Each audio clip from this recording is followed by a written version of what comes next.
Assalamualaikum warahmatullahi wabarakatuh. Selamat siang adik-adik semuanya. Siang hari ini Pak Sigit mau menyampaikan materi kimia yang penting yang terkait dengan kehidupan kita sehari-hari, yaitu laju reaksi. Dalam bahasa lain, laju reaksi ini kita sebut sebagai kinetika reaksi.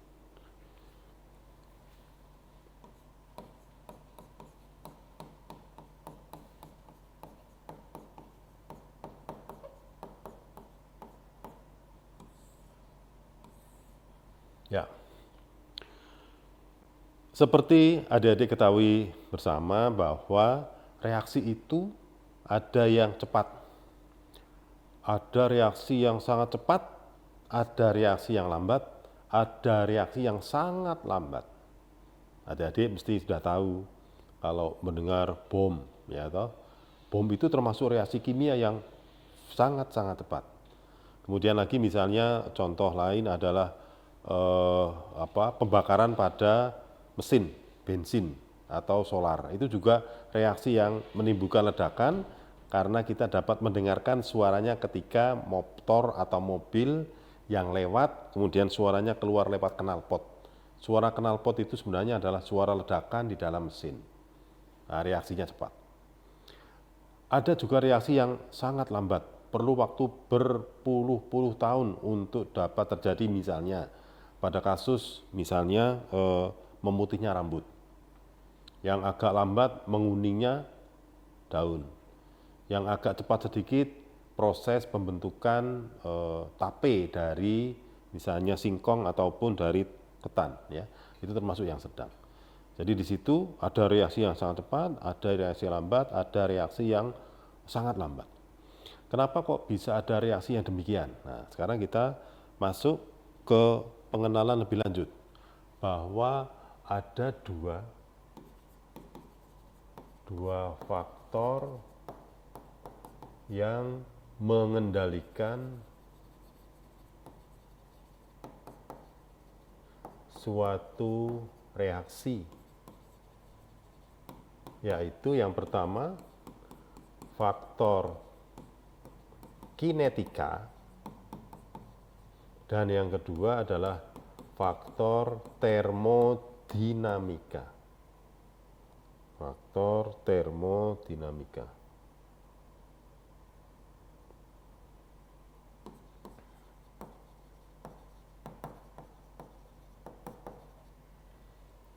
Faktor kinetika itu terkait dengan seberapa cepat reaksi itu berlangsung.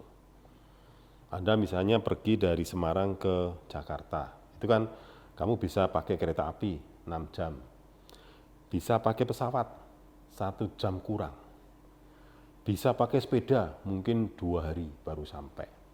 Padahal sama-sama Jakarta Semarang.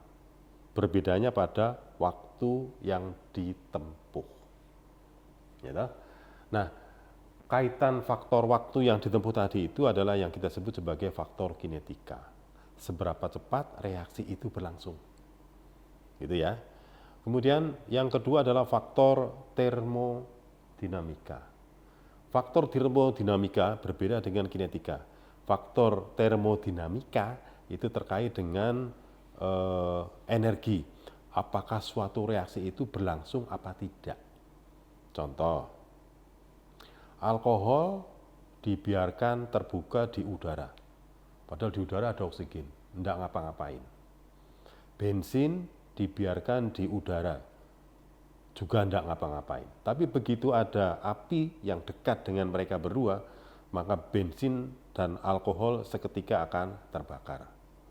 Kenapa kok bisa harus ada api dulu, harus ada panas dulu? Di situ berarti terkait dengan faktor termodinamika. Oksigen kalau ketemu bensin terbakar, reaksinya cepat. Oksigen ketemu besi jadi karat besi, itu perlu waktu lama. Karat besi itu perlu waktu lama untuk terjadinya karat. Padahal sama-sama bereaksi dengan oksigen. Besi ketemu oksigen menjadi karat, kertas atau bensin ketemu oksigen jadi CO2 dan H2O. Tapi yang satu cepat, seketika terjadi, yang satu lambat. Itu berarti terkait dengan termodinamika. Jadi ada reaksi yang bisa terjadi, ada yang tidak. Ya, oke. Nah, fokus kita itu di faktor kinetika, atau kita bahas dalam bahasa lain adalah teori atau bagaimana kita memaknai reaksi dari sisi laju atau kinetika, atau bagaimana reaksi itu berlangsung. Kalau kita punya misalnya reaksi A ditambah B menjadi C ditambah D. Ini A koefisien, B koefisien, C koefisien, D koefisien. Oke, Anda sudah bisa ya membuat koefisien reaksi, menyelesaikan koefisien. Sekarang A, B ini namanya reaktan. Reaktan. Kemudian C besar dan D besar kita sebut sebagai hasil reaksi atau produk. Ya toh? Reaktan ini jumlahnya mesti makin lama makin berkurang. Oke, sementara produknya makin lama makin bertambah besar. Karena itu maka untuk reaktannya jadinya adalah berkurang, kemudian produknya lama-lama bertambah. Ya toh, awas ini tanda min dan plus bukan muatan negatif dan positif ya. Jadi ini maksud Pak Sigit adalah bahwa reaktannya lama-lama berkurang, produknya bertambah. Terus tadi laju atau kinetika, berarti laju reaksi lambangnya V itu dapat didefinisikan sebagai perubahan konsentrasi per waktu. Ya toh? Tadi ada bom meledak. Kemudian terbakarnya bensin di dalam mesin. Kemudian proses terbentuknya karat. Semuanya itu adalah terkait dengan perubahan konsentrasi per waktu. Ya, perubahan konsentrasi per waktu. Sebentar. Perubahan konsentrasi per waktu. Jadi ini V ya, oke. Lalu karena reaktannya berkurang, produknya bertambah, maka perubahan konsentrasi kalau dalam bahasa matematika ada yang tahu? Nah, silakan tuliskan di kolom komentar. Perubahan konsentrasi kalau di dalam matematika itu kan lambangnya apa? Nah, silakan ditulis ya.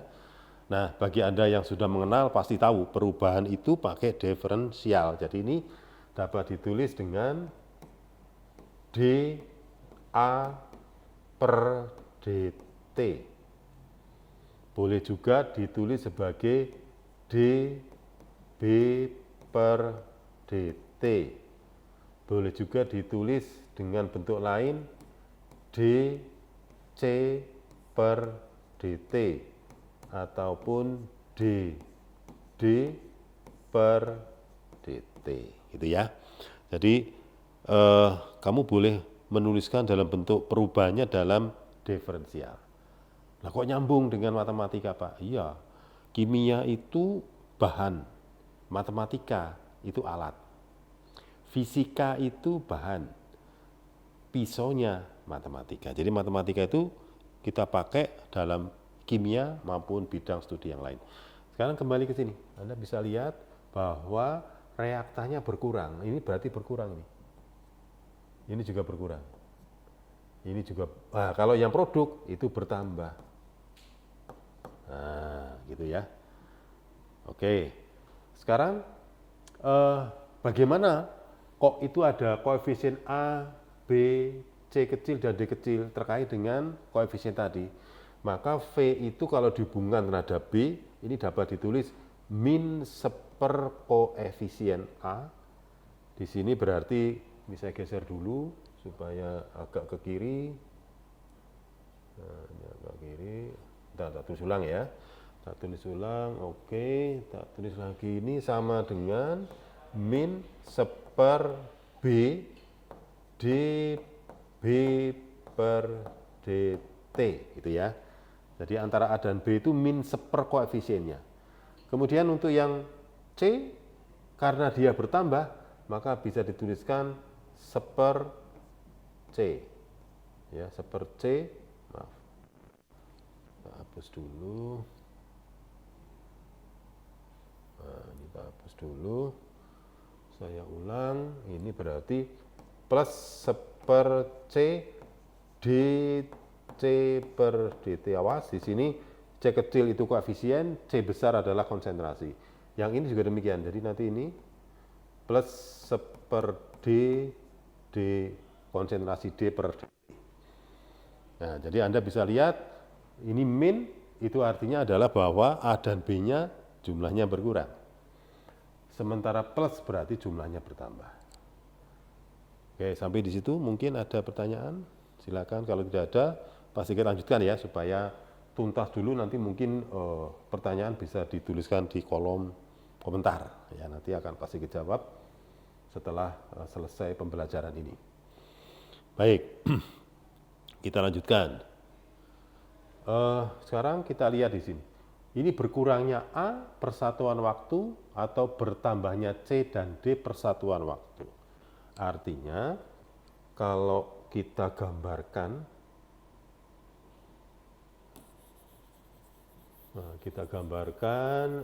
bagaimana mereka berkurang ya, dalam bentuk kurva, maka Pak Sigit bisa menggambarkan begini. Kalau ini sumbu Y, ini sumbu X gitu ya. Sumbu X-nya itu menyatakan waktu, sementara sumbu Y-nya menyatakan konsentrasi, misalnya yang A. Yang B juga boleh. Kemudian gambar yang satunya lagi, sama ini cuma beda pada konsentrasi zatnya. Ini misalnya yang C lah. Maka yang A dan B berkurang. Berarti misalnya mula-mula yang A di sini. Maka dia lama-lama A-nya akan berkurang, suatu saat akan habis. Pada sisi lain, yang yang C atau D dia naik. Nah, naiknya apakah naik terus atau suatu saat akan berhenti kemudian akan mendatar atau gimana? Ada yang tahu? Ya, jadi C atau D naik tetapi tidak naik terus, Pak. Ya, karena kalau A dan B-nya sudah habis, maka tidak mungkin C dan D-nya akan bertambah lagi. Jadi dia di sini akan naik, terus suatu saat dia akan berhenti. Nah, begini.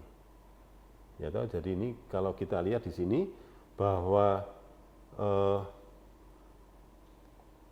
ya toh, pada saat T sama dengan, maaf ini sebentar, hapus dulu. Ya ini, ya toh, Anda bisa lihat di sini bahwa ketika di sini,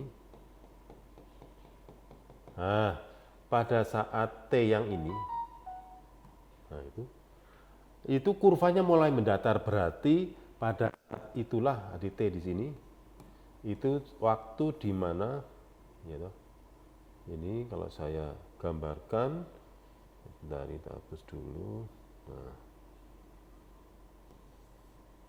Nah, T-nya di sini adalah waktu di mana reaktan sudah habis.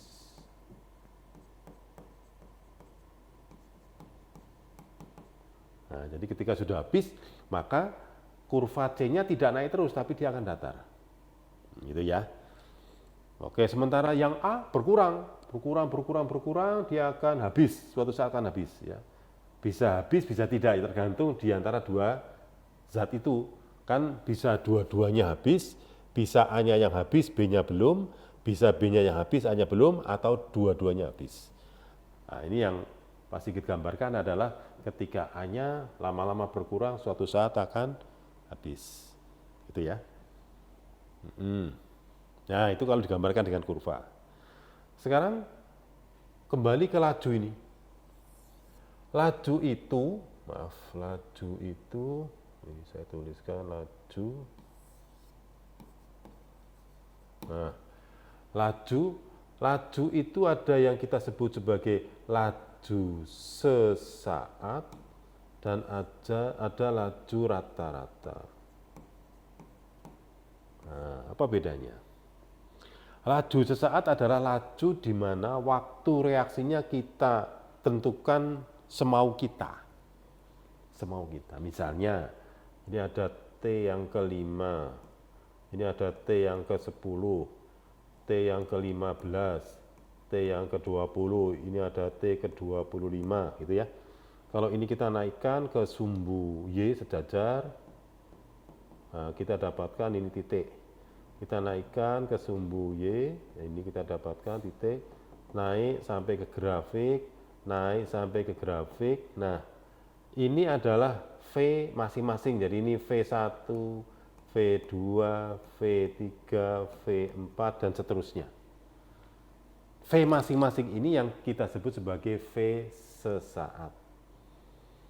Ya toh, kamu ngukur waktu ke 2,5, ya boleh. Kamu ngukur waktu yang ke 7,5, ya monggo, bebas. Berarti kita sedang mengukur perubahan zat C per waktu pada saat tertentu. Kita sebut sebagai laju sesaat. Selain laju sesaat, yang penting malah adalah laju rata-rata. Laju rata-rata itu didapat dari mana, Pak? Ya berarti misalnya antara rata-rata dari waktu ke 0 sampai ke 20.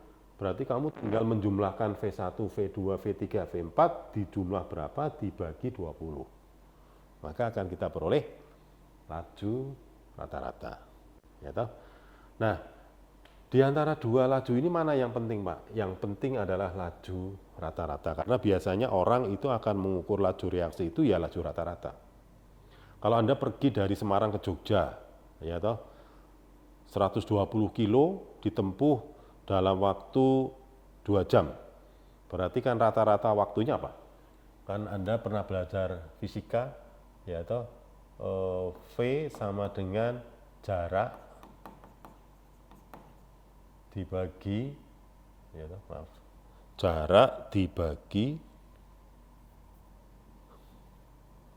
nah, jarak tempuh dibagi waktu. Berarti kalau jarak Jogja Semarang itu 120 km ditempuh dalam waktu 2 jam, kita peroleh kecepatan 60 km per jam. Ini adalah V rata-rata. Kalau kamu naik motor dari Semarang ke Jogja naik motor, apa langsung speedometer naik 60? Nah, enggak mungkin. Mesti kan dari pelan dulu, naik, kemudian 60, terus mungkin kalau kosong jalannya ngebut, ya toh. Kemudian ketika jalannya mulai rame pelan lagi, ngebut pelan, terus 2 jam kemudian sampai ke Jogja. Itu kalau di total semuanya 60 km per jam. Jadi 60 yang kamu dapatkan adalah V rata-rata. Kan kita tidak mungkin lihat, oh ketika nanti waktu 1 jam kecepatan saya berapa, tidak penting. Yang penting adalah awal sampai akhir rata-ratanya berapa. Nah, kira-kira demikian membandingkan antara laju sesaat dan laju rata-rata. Gitu ya. Oke. Sekarang kita masuk ke berikutnya, yaitu tentang tadi kan reaksi kok bisa cepat. Kok ada reaksi yang lambat? Kok ada reaksi yang sangat-sangat lambat? Anda bisa lihat terbentuknya minyak bumi. Coba kalau Anda buka buku terbentuknya minyak bumi. Itu perlu waktu jutaan tahun untuk jadi minyak bumi, untuk jadi solar, untuk jadi bensin, waktunya lama sekali. Ya toh, perlu waktu yang sangat lama. Sementara itu ada reaksi yang sangat cepat. Nah, kalau begitu, apa yang menyebabkan reaksi ada yang cepat, ada yang lambat? Nah, setelah kita belajar tentang tadi ada faktor kinetik, faktor termodinamika, gitu kan? Sekarang kita belajar tentang apa sih faktor-faktor yang menyebabkan ada reaksi yang lambat, ada yang cepat, ada yang sedang. Sekarang kita lanjutkan, yaitu faktor-faktor yang mempengaruhi laju reaksi.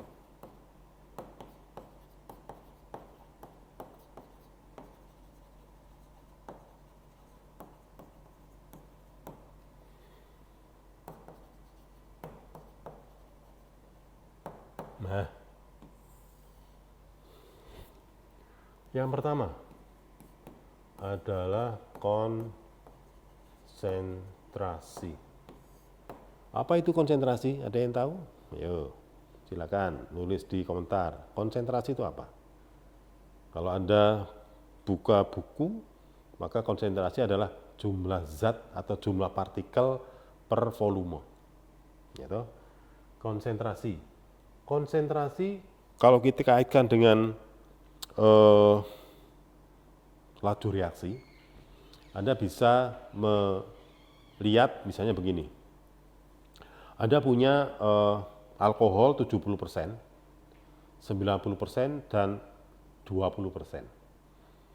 Kemudian siapkan ketiga alkohol tadi itu, dekatkan api. Maka yang paling cepat menyambar api atau disambar api adalah alkohol yang mana? Ya, yang 90%. Kenapa bisa begitu? Karena alkohol yang 90% berarti konsentrasinya tinggi. Nah, konsentrasinya tinggi gimana? Berarti molekul alkoholnya banyak. Terus gimana? Kalau molekul alkoholnya banyak, berarti tumbukan antar molekul alkohol dengan oksigen tadi kan mau dibakar. Dibakar kan ketemu dengan siapa? Oksigen, gitu ya, betul ya. Tabrakannya itu makin banyak karena alkoholnya banyak. Berarti kalau konsentrasinya makin besar, konsentrasi reaksinya maksudnya, maka tumbukan yang terjadi juga makin banyak.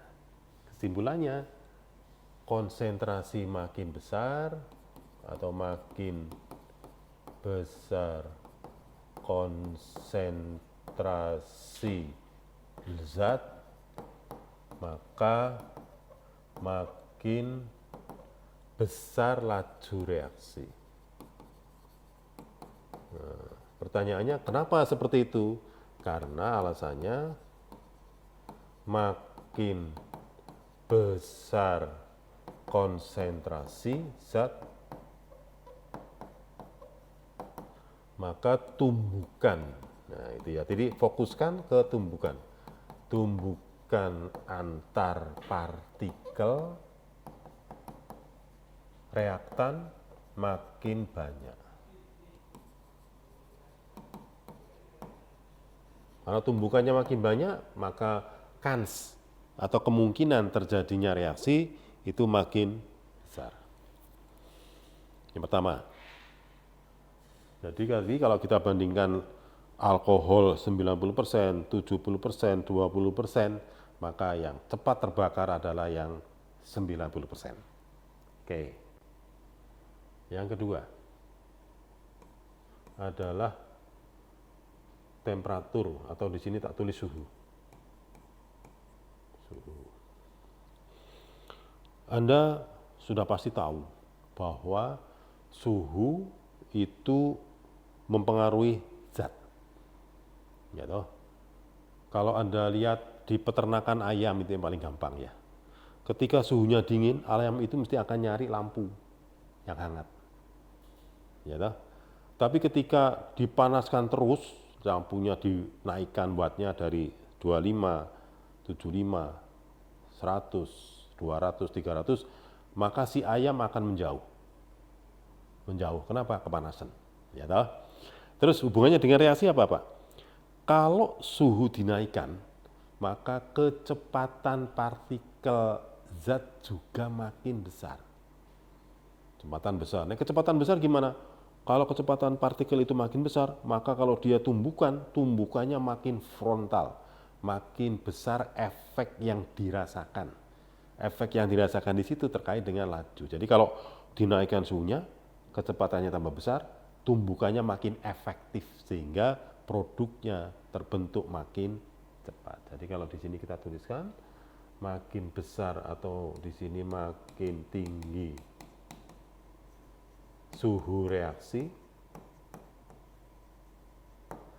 maka makin cepat gitu kan reaksi berlangsung. Nah, terus tidak boleh berhenti cuma apal kayak gini, tidak boleh. Kamu harus tahu why, mengapa kok kalau suhunya naik kok lajunya makin cepat. Hubungkan dengan apa tadi? Kecepatan partikel. Ya di sini pada suhu tinggi partikel bergerak lebih cepat.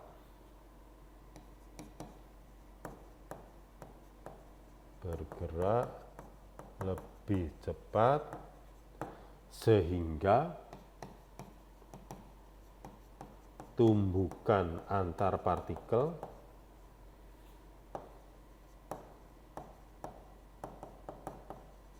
menjadi lebih efektif.